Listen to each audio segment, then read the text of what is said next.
Bonjour, bienvenue à cette capsule qui concerne toujours la spectroscopie infrarouge. Donc, ce que je vais faire dans cette capsule-ci, c'est un peu un exemple d'application, vous montrer comment on s'en sert au laboratoire. Donc, ça n'a pas de lien direct avec comment vous avez été évalué là, dans les examens. Ça va souvent être d'associer le bon spectre avec la bonne molécule. Mais ce que je pensais de faire ici, c'est vous montrer comment on s'en sert de manière plus concrète au laboratoire. Donc, je vais vous montrer un exemple.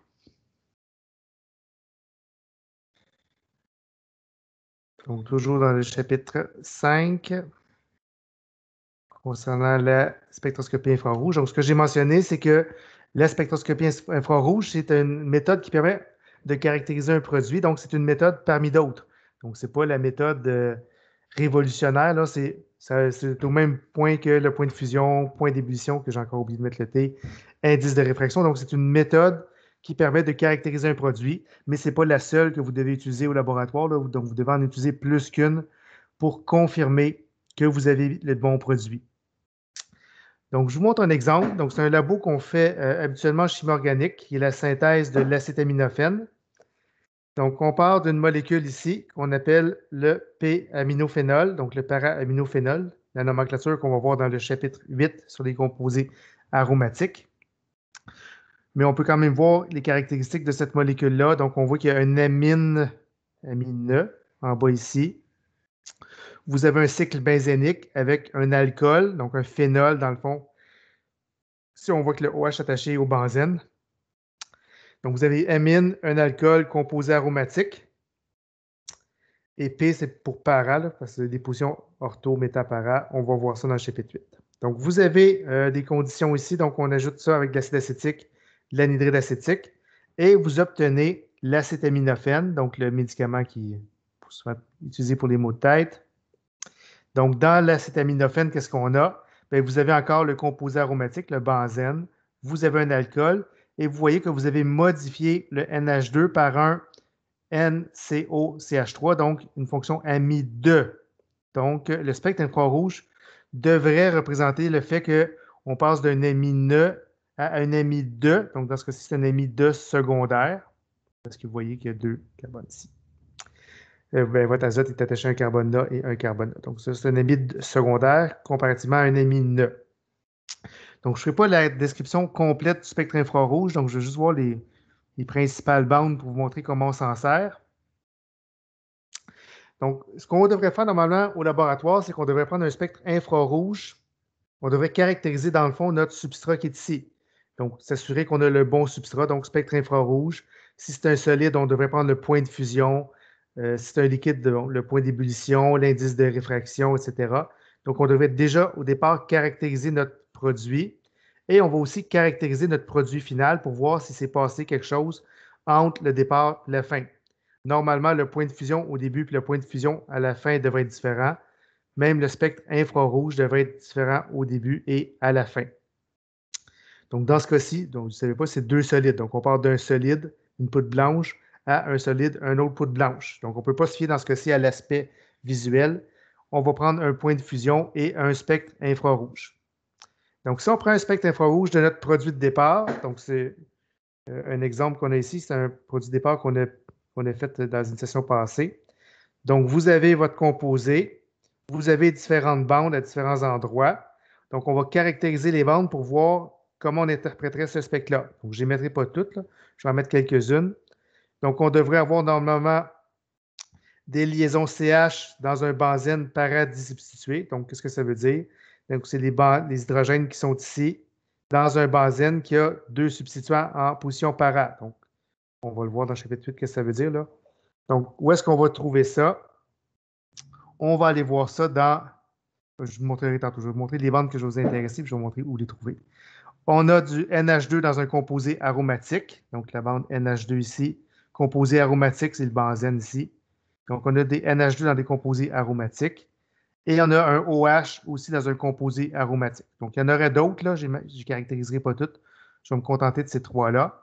Donc, à ce moment-là, ce qu'on devrait faire normalement, on irait chercher le document que j'ai mis sur Léa avec l'ensemble des bandes qu'il faut que je trouve.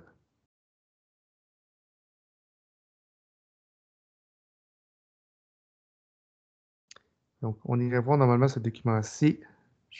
Oups.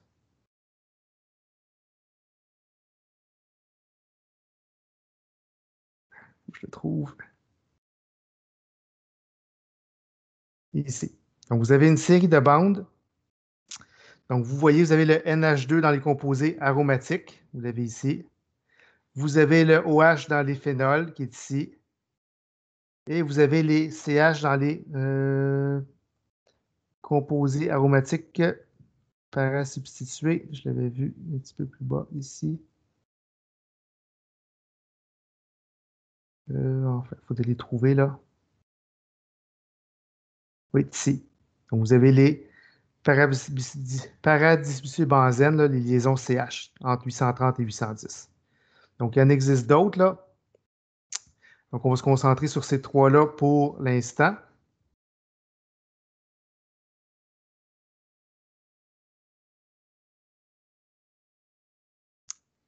Donc, on va caractériser ces trois bandes-là. Donc, NH2 dans les composés aromatiques, dans le petit document, on dit que c'est entre 3520 à 3320. Ça devrait être médium à fort. Les OH dans les composés aromatiques, entre 3420 et 3250, ça devrait être à fort. Et CH dans le benzène paradis substitué, de 8300 à 810, et ça devrait être très fort. Donc, si on revient, on essaie de trouver ces bandes-là dans le spectre qui est ici. Donc, vous voyez, là, il y en a différentes ici, là, 3340, 3281, j'ai 824 ici. Donc, mes bandes sont là. 3340 qui est dans l'intervalle ici. Donc, des fois, l'intervalle, c'est pour donner une idée, ça peut sortir un peu de votre intervalle, c'est pas grave. Donc, on a une bande médium à 3340. On a une bande à 3281. Donc, moi, j'ai mis médium. Eux autres, ils disent que c'est fort. Là. Ça peut être variable d'un composé à l'autre. Et j'ai une bande 824 forte. Eux, ils disent que c'est entre 810 et 830, très forte.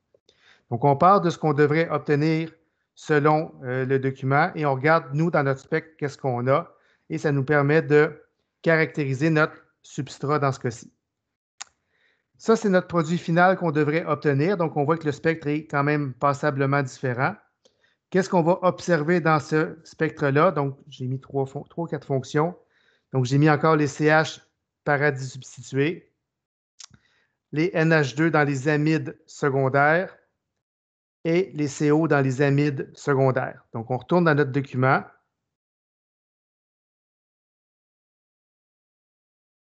Et on va chercher ce qu'on a besoin. Donc, vous avez les OH dans les phénols, vous avez NH2 dans les amides primaires, donc c'est amides secondaires. Donc, enfin, donc vous regardez là, vous passez un par un, puis vous cherchez les bandes que vous avez besoin. Vous avez ici les nombres d'ondes avec les intensités relatives. Ça va, donc vous en avez un paquet là. Donc, vous cherchez les bandes d'intérêt. Dans le premier labo, je vais vous les dire, c'est quelle bande que vous devez chercher là, pour vous pratiquer. Donc, partez pas en peur, ça devrait être quand même assez simple. Donc, une fois que ça c'est fait,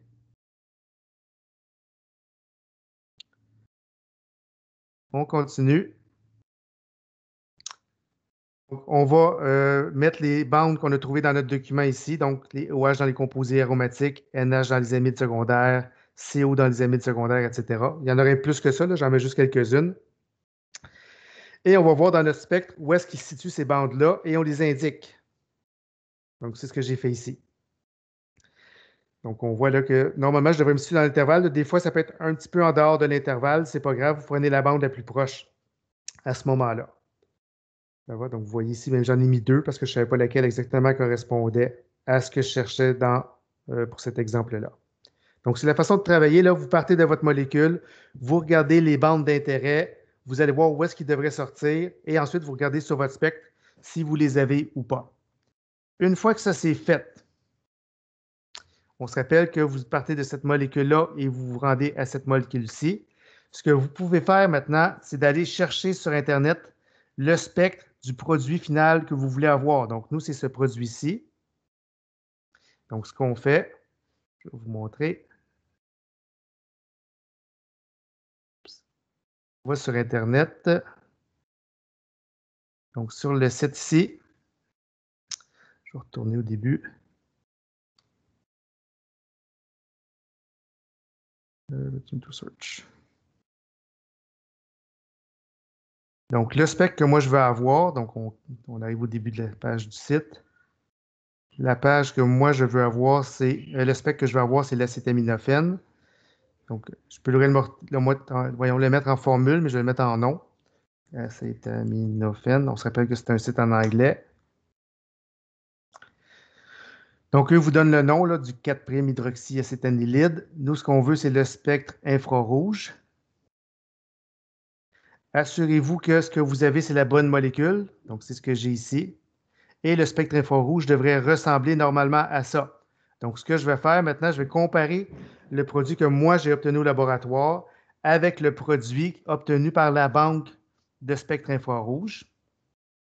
C'est ce que je vais faire ici.